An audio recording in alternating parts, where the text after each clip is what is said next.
예수님은 그리스도죠. 살아계신 하나님의 아들이십니다. 우리가 계속 사도신경 강해설교 네 번째를 하고 있습니다. 지난주에는 예수 그리스도에 대한 첫 번째 신앙 고백, 그 외아들 우리 주 예수 그리스도를 믿사오니 하는 신앙 고백을 했습니다. 오늘 신앙 고백은 그 다음에 나오는 예수님의 탄생에 대해서 이는 성령으로 잉태하사 동정녀 마리에게 나시고 이 두 말씀 신앙 고백을 가지고 여러분들이 이미 성경 공독을 마태복음이나 누가복음에서 본 것과 같이 성령으로 잉태하사 동정녀는 처녀를 말합니다. 처녀에게서 낳으시고 동정녀 마리아에게서 나오시고 이 기사를 마태복음과 누가복음에서 여러분들이 잘 보고 있습니다. 주보 옆에를 한번 보십시오. 제가 옆에 여러분들에게 주보 옆에 오늘 성경 말씀 중에서 오늘 설교 말씀 중에서 설교 자체보다는 기독교 역사 속에서 있었던 매우 중요한 기독교의 뿌리가 되는 그런 삼위일체와 예수 그리스도에 대한 신앙 고백의 논쟁의 이단과의 어떤 치열한 어떤 문제 가운데서 성령의 어떤 도우심, 하나님의 도우심으로 AD 451년 칼케돈에 의해서 모든 것이 정리되고 그 전통이 현재까지도 내려온 것을 볼 수가 있습니다. 그 중에 제가 지난주에 했던 신앙 고백인 그 외아들 우리 주 예수 그리스도를 믿사오며 우리가 지난주 설교로 들었습니다. 그리고 성령으로 잉태하사 동정녀 마리아에게 나시고 아까 이게 두 번째인데 예수 그리스도에 대한 신앙 고백은 결국 두 가지입니다. 예수님이 어떠한 분이신가 하는 것과 예수님이 그 어떠한 분이시라면 무엇을 하셨느냐 하는 두 가지인데 여러분들이 이 순서를 잘 보실 필요가 있습니다. 우리가 어떤 사람을 소개할 때 그 사람이 어디서 태어나서 그래서 그 사람은 누구다 이렇게 하는 게 우선입니다. 근데 신앙 고백 사도신경을 보면은 성령으로 잉태하사 동정녀 마리아에게 나시고가 먼저 나오는 것이 아니라 그 외아들 우리 주 예수 그리스도를 믿사오니 이것이 지난주에 먼저 나옵니다. 이 순서가 대단히 중요합니다. 예수 그리스도가 예수 그리스도를 믿사온데 예수님을 그리스도 구약에 예언된 메시아 그리스도로 믿는 것, 그 외아들 하나님의 아들이신데 그냥 하나님의 아들이 아니라 우리 주님, 여기서 주님은 구약에서 말했던 여호와 하나님입니다. 하나님과 동일하지만은 그러나 하나님과의 성부 하나님과의 관계에서 그 외아들이 되는 예수 그리스도에 대한 신앙을 먼저 고백했습니다. 이것이 전제가 될 때 그 다음에 예수님이 이 세상에 오신 일, 또 이 세상에서 하신 일들에 대한 일들이 명확하게 밝혀질 수가 있습니다. 18세기, 19세기의 어떤 이제 이성을 중요시하는 그런 시대에 들어서는 이것을 이 순서를 거꾸로 했습니다. 신앙 고백은 주관적이기 때문에 우리가 예수님의 생애와 삶 그것이 마태, 마각, 누가복음 앞에 세 개 복음은 서로 비슷합니다. 예수님의 생애와 삶을 대한 개요 또는 요약 이런 말로 공간복음이라고 부릅니다. 그런 객관적인 역사적 자료를 통해서 예수님이 누구신가 하는 것을 찾는 것이 역사적 예수에 대한 탐구로서 1, 2, 3세대가 있었고 요즘은 3세대에 속합니다.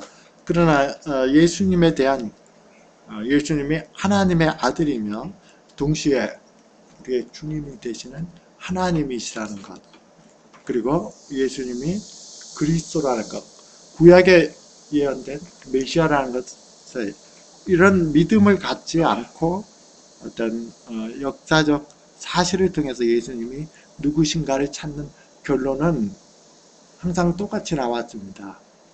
예수님은 매우 탁월하고 또 하나님에 대한 의식도 가졌지만은 결국은 한 인간이었다, 한 사람이었다 하는 것이 결론적으로 나왔습니다.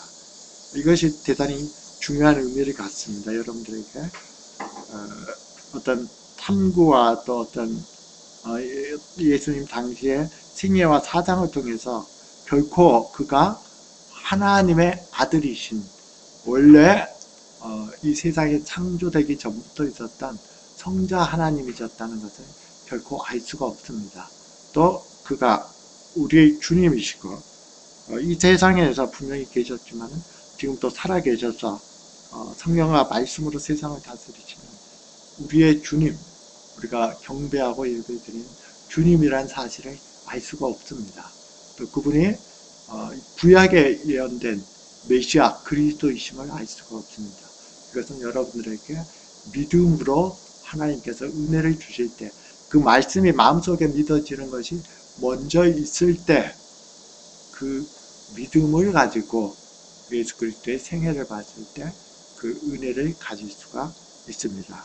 오늘날에는 성령으로 잉태하사 아니 어떻게 아기를 임신을 하는데 성령으로 잉태할 수 있냐, 초자연적인 것이죠. 그리고 처녀가 그러니까 처녀가 어떻게 아기를 낳을 수 있냐, 나중에는 예수님의 부활과 같은 죽은 자가 어떻게 부활을 할 수 있냐, 많은 어떤 자유주의, 현재의 자유주의 신학자들은 이것을 믿지 않습니다. 이성적인 범위를 벗어나기 때문에. 그렇기 때문에 예수님은 사회혁명가의 한 혁명가입니다.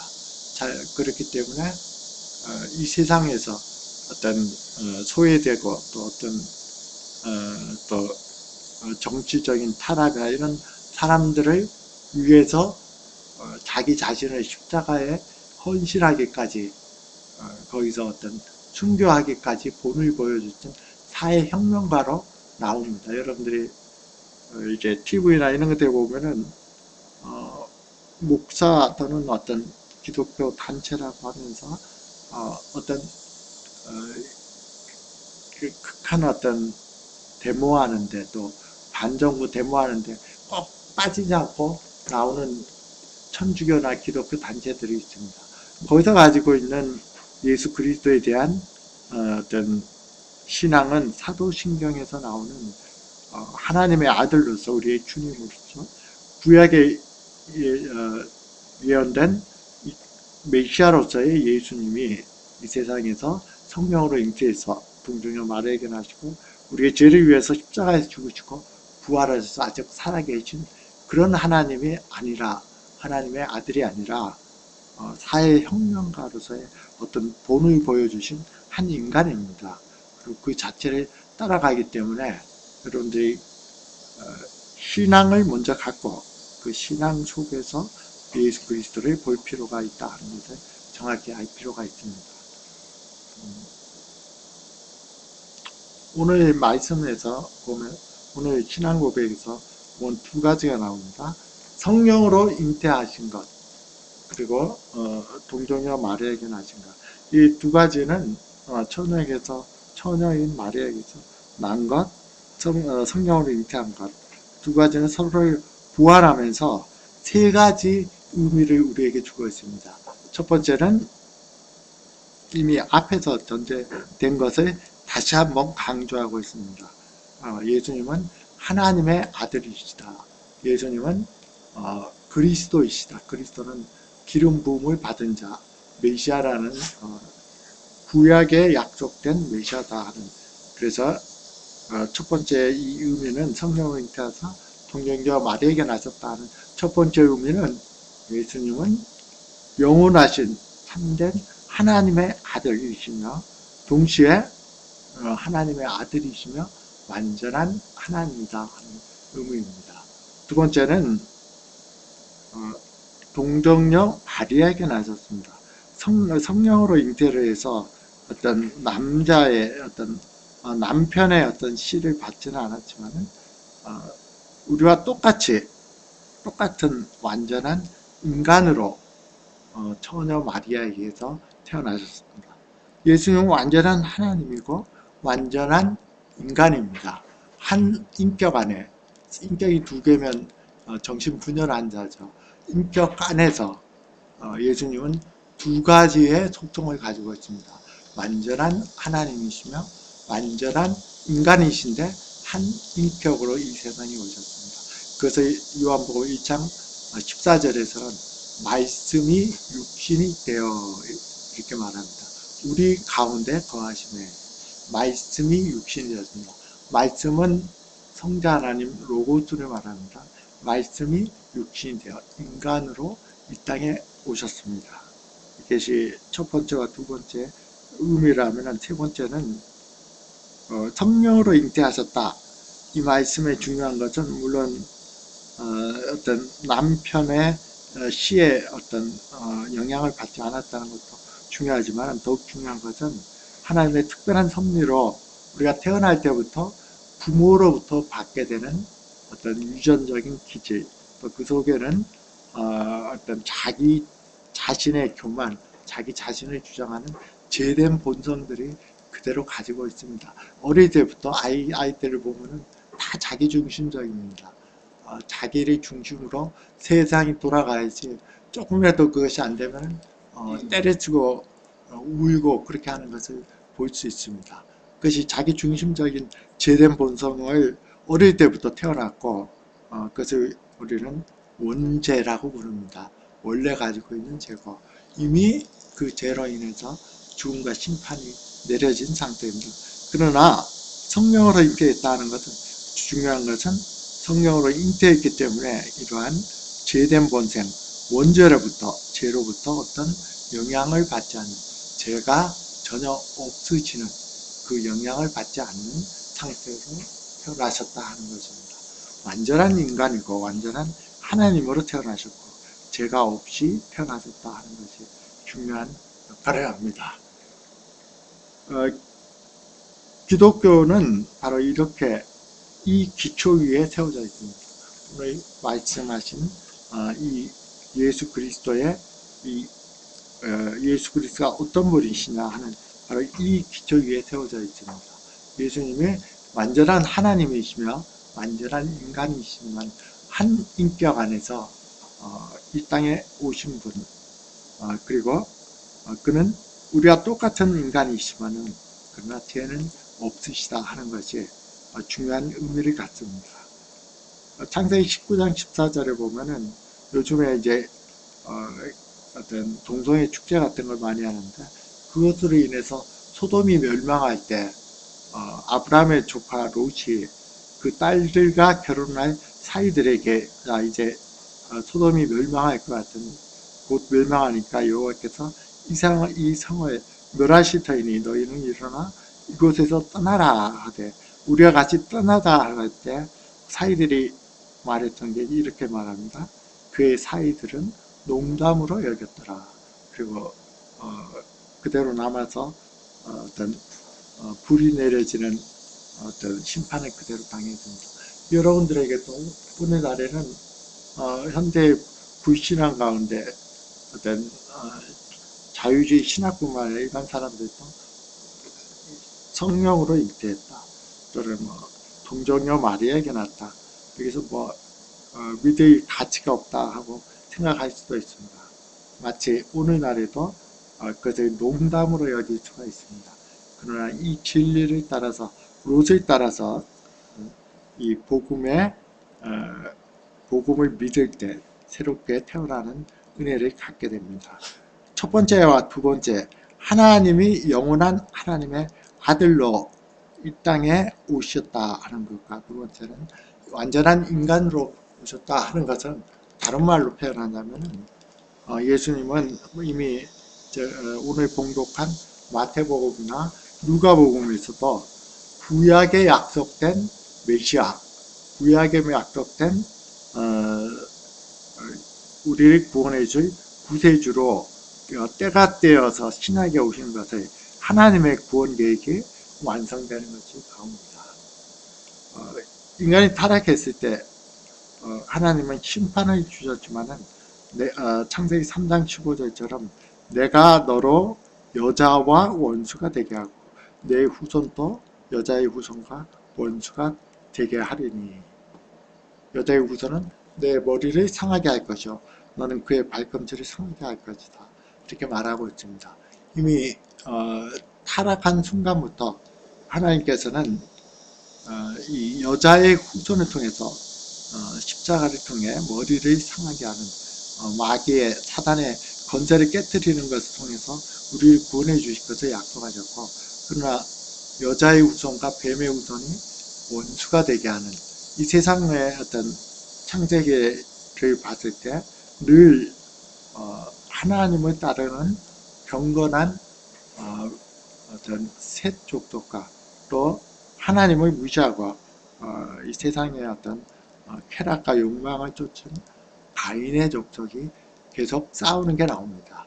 사단은 하와와 아담을 깰 때부터 하나님의 어떤 구원 계획을 자세히 엿봤고 또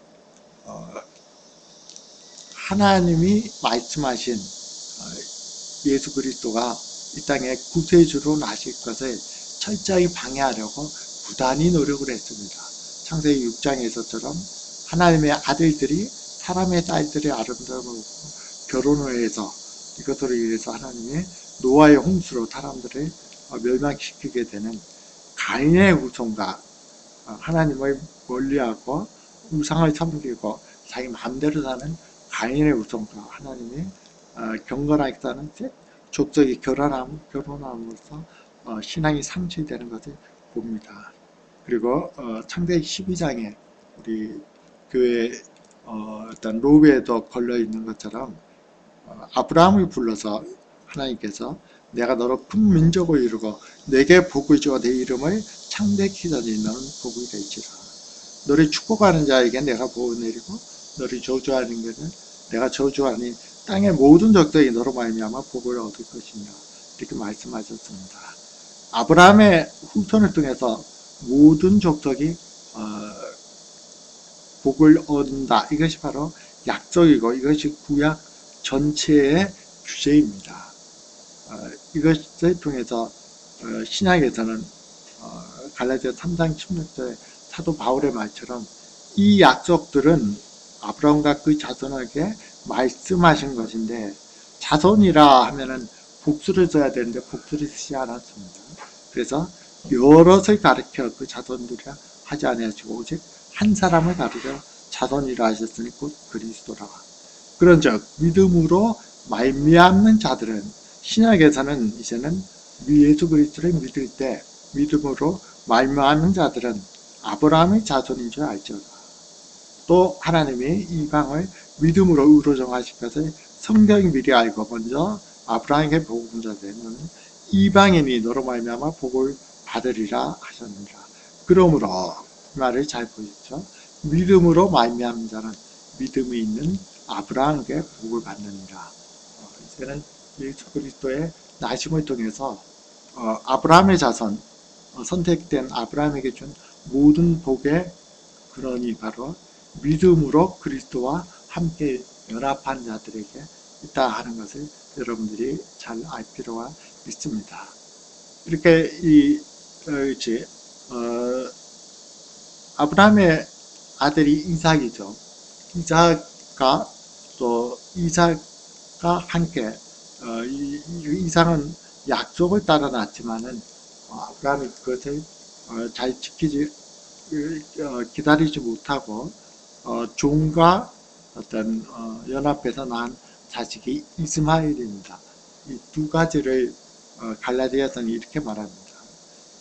여종에게서 육체를 따라 난 이스마엘과 자유 있는 여자에게서 약속으로 말미암는 이삭, 이 두 가지를 두 언약으로 비유합니다. 그래서 갈라디아서 24절에 보면 이것은 비유니 이 여자들은 두 언약이라. 하나는 신의 산으로부터 종을 낳은 자니 곧 하갈이라. 신의 산이 무엇입니까? 율법을 준 어떤 산입니다. 그리고 이 하가는 아라비아의 시내산에 있는 곳, 지금 예루살렘과 같은 곳이니 그가 자녀들과 더불어 종로를 타고 율법의 종로를 타는 한 언약이 있고 26절에 보면 오직 위에 있는 예루살렘은 자유자니 곧 우리 어머니라 하는 말이 나옵니다. 위에 있는 예루살렘은 자유자니 곧 우리 어머니라. 형제들아 너희는 이삭과 같은 약속의 자녀라. 그러나 그때에 육체를 따라 난 자가 성령을 따라 난 자를 박해한 것 같이 이제도 그러하니라. 이 말씀을 잘 보십시오.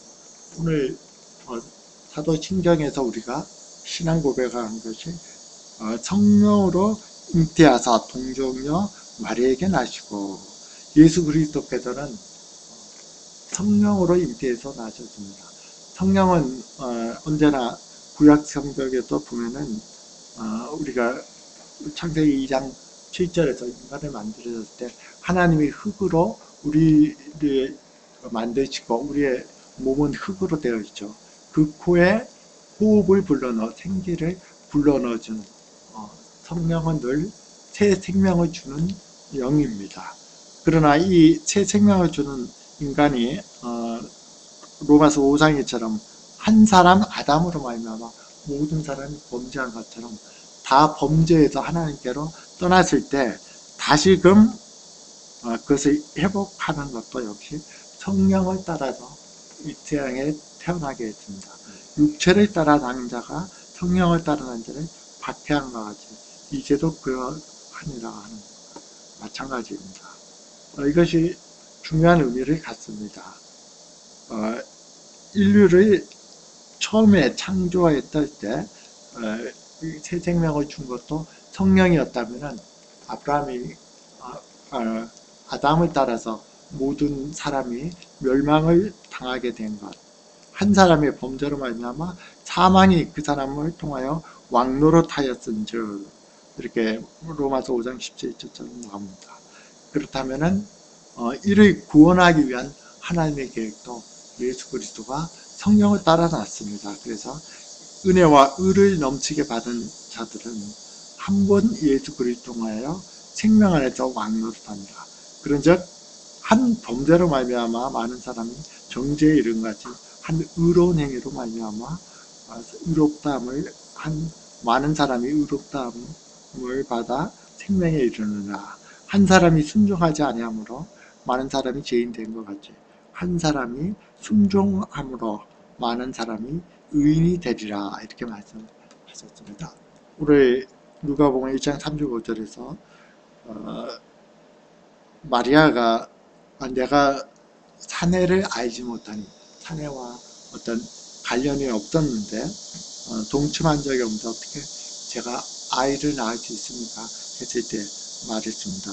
천사가 대답하여 이르되 성령이 내게 임하였고 지극히 높으신 이의 능력이 너를 덮으리니 덮으리니 하는 말은 어떤 구름이 우리에게 쫙 깔리면은 그 어떤 그 구름의 어떤 그림자 속에 들어오는 것 같은 그런 것을 말합니다. 너를 덮으니 그러므로 이름으로 나실 바 거룩한 하나님의 아들이라 일컬어질 것이다. 성령으로 예수 그리스도께서 새롭게 나셔서 죄가 없으신 분으로서 이 땅에 오셔서 그에게 속한 모든 자들은 아브라함에 속한 법을 그대로 받게 하는 구약의 모든 언약과 구약의 모든 약속들이 예수 그리스도의 나심을 통해서 성취된 것을 보입니다. 우리도 마찬가지입니다. 우리도 지금 육체적으로 태어났습니다. 그러나 실제적으로는 하나님을 모를 때 영생은 유일하신 참 하나님과 그의 본이신 자 예수 그리스도를 아는 것인데 여러분들이 예수 그리스도를 모르고 하나님을 모르고 하나님과 교제하는 관계에 없다면 여러분들은 영생이 없는 죽은 상태, 죽음과 심판이 내려진 상태입니다.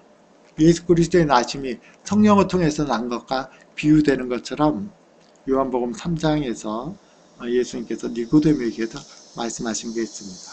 사람이 거듭나지 않으면 현재 우리가 육체로 났죠. 육체로 났지만은 다시 성령으로 거듭나는 예수 그리스도를 아는 그 참된 은혜가 마음과 생각 속에 있을 때 복음이 여러분들 속에 받아들여져서 예수 그리스도를 알고 예수 그리스도와 교제하는 은혜가 있는 때 그것이 바로 영생이고 그것이 바로 거듭나는 것입니다. 사람이 거듭나지 않으면 하나님 나라에 볼 수 없느니라. 니고데모가 이렇게 들어버렸습니다. 사람이 늙으면 어떻게 날 수 있습니까? 두 번째 모태에 들어갔다 날 수 있습니까? 5절에서 이렇게 말씀하셨습니다. 잘 들어보시기 바랍니다. 예수께서 이르시되 진실로 진실로 내게 이르노니 사람이 물과 성령으로 나지 않으면 하나님 나라에 들어갈 수 없느니라. 예수님께서 성령으로 태어나셔서 우리를 위해서 모든 죄를 대신하시고 또 우리를 구원해 주셨다면 그와 똑같은 성령이 우리를 거듭나게 할 때 그리스도의 복음을 마음과 생각 속에서 알게 할 때 우리는 예수 그리스도 안에 접붙임을 받게 돼서 우리의 죄가 예수 그리스도의 죄 가운데 옮겨져서 십자가에 예수 그리스도의 십자가가 나의 십자가가 되고 예수 그리스도의 부활이 나의 부활이 됨으로써 우리가 구원에 이르게 됩니다. 이러한 사역은 구체적으로 다음 주부터 더 보게 될 것입니다. 이제 예수 그리스도께서 왜 인간이 되시고 왜 참 하나님이 되셔야 되느냐 하는 것은 다음 주부터 보겠지만 전체적으로 설교를 간단히 한다면은 인간이 되어야만 인간의 모든 죄를 감당할 수가 있습니다. 거기에는 정신적인, 영적인, 육체적인 모든 것을 포함합니다. 어떤 예외도 없습니다. 완전한 인간이 되어야 합니다. 그러나 동시에 본인의 죄가 없어야 됩니다. 본인이 죄가 있다면 본인의 죄로 죽게 되죠. 그러나 본인이 죄가 없으신 분으로서 인간의 모든 죄를 감당하기 위해서는 참 인간이 되어야 합니다. 그러나 그리스도께서 십자가에서 인간의 모든 죄들을 대신해서 죽으시고 심판을 직접적으로 당하는 걸 견디기 위해서는 또 다른 측면에서 완전한 하나님이 되실 때 그것을 감당하게 하고 또 완전한 하나님이 되실 때 그리스도의 십자가가 완전하게 한 번에 드린 영원한 능력을 가진 제사가 돼서 그 전에 있었던 사람들은 오실 메시아에 대한 믿음으로 현재는 오신 메시아에 대한 믿음으로 우리가 구원을 받게 되는 영원한 능력을 갖게 되게 됩니다. 이것이 우리에게 주는 중요한 교훈을 말씀을 드리면서 이것을 마치도록 하겠습니다. 인간은 참 특이한 존재입니다. 육체로 태어났지만은 그 속에 영혼이 있습니다. 유일하게 인간 속에는 육체와 영혼 그리고 땅과 하늘이 함께 만납니다. 예수 그리스도께서 인간으로 오신 것, 하나님이 인간으로 오심으로 말미암아 이 세상 속에는 인간적인 인성과 신성 이것은 구별되지만은 함께 연합하고 교제할 수 있는 길이 열렸습니다. 하늘과 땅이 틀립니다. 육체와 영혼이 틀립니다. 그러면서도 함께 공존할 수 있습니다. 예수 그리스도께서 하나님께서 육체로 오지 않았다면 이 세상은 영원히 하늘과 땅은 평행선처럼 영원히 이분법으로 이원론적으로 존재할 것입니다. 육체와 정신, 육체와 영혼도 영원히 이원론적으로 존재할 것입니다. 이 모든 관계가 예수 그리스도가 하나님의 이 땅에 오심으로 인해서 그것이 깨어졌습니다.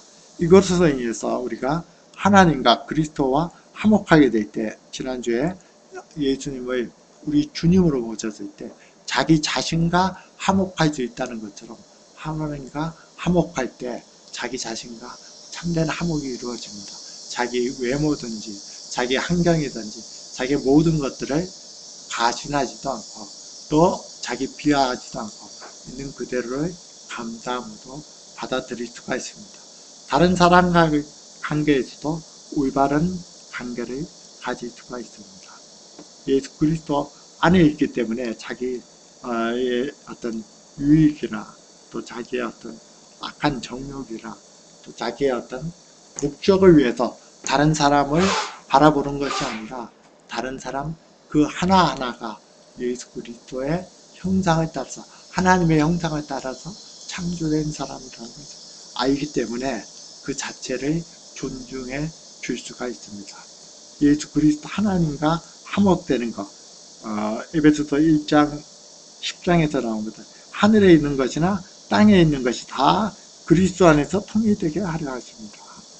그리스도 안에서는 육체와 영혼, 하늘에 있는 것이나 땅에 있는 것, 인간적인 것, 또 하나님적인 것, 이런 것이 구분되지만 하나로 통일되기 때문에 우리도 역시 자기 속에 있는 자기 분열이 예수 그리스도 안에서 그를 믿는 믿음 안에서 극복되고 이웃과의 모든 불편한 관계, 예전에 가졌던 내가 어떤 당했던 마음속에 있는 쓴뿌리든지 또 현재 가지고 있는 여러 가지 문제든지 모든 것들이 그리스도 예수 안에 있을 때 그리스도 예수 안에서 모든 것이 통일된 그 은혜 속에서 우리가 화평을 누릴 수가 있습니다.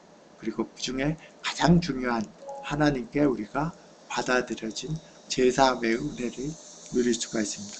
그 하나하나의 은혜를 예수 그리스도의 무슨 일을 하셨는지를 다음 주에 볼 수가 있습니다. 제가 시간이 없어서 다 얘기를 하지 못했는데 가장 기독교에서 중요한 삼위일체가 무엇이냐, 예수님의 참 하나님이시고 참 인간이시지만 한 인격 안에 있다면은 그렇다면은 거기로부터 나오는 이단이 무엇이냐는 교회 사적인 것을 주보 옆에 또 뒷면에 요약해서 놨습니다.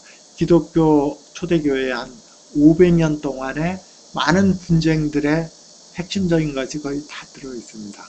여러분들이 그거를 꼭 참조해서 오늘 설교 말씀과 연관해서 기독교회가 고대교회가 삼위일체에 대한 것, 그리고 오늘날에도 여호와 증인처럼 어떤 이단이 왜 이단인지를 여러분들이 그것을 통해서 살펴보고 예수 그리스도에 대한 참 하나님이고 참 인간이시지만 한 인격 속에 계시다. 그렇기 때문에 우리를 죄를 대신할 수 있고, 그렇기 때문에 사망의 권세를 깨뜨리시고 부활 승천하셔서 지금부터 그 은혜를 우리에게 내려주신다 하는 것을 여러분들이 교회 사적으로도 그것을 경고히 할 때 신앙생활을 하면서 다른 어떤 이단적인 문제들에 대해서도 잘 대처할 수가 있을 것입니다.